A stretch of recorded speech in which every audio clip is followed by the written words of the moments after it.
Let me show you how to use the insertion tool.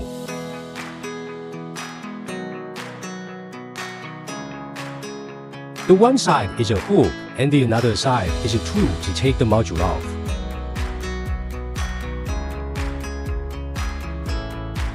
The lock in the middle is used to control the insertion tool.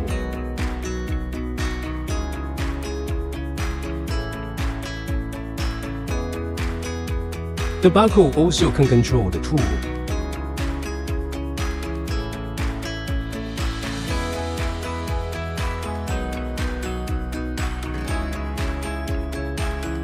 First, install the module to the back mount frame.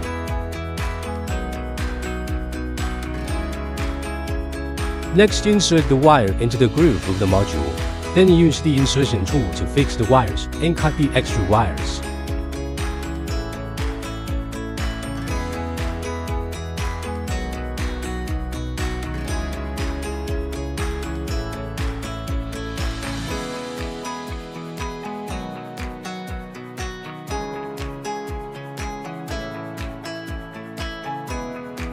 And use the hook of the tool to get the extra wire out.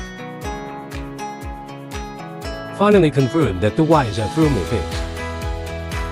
Thanks for watching. The Apple, your partner in growth.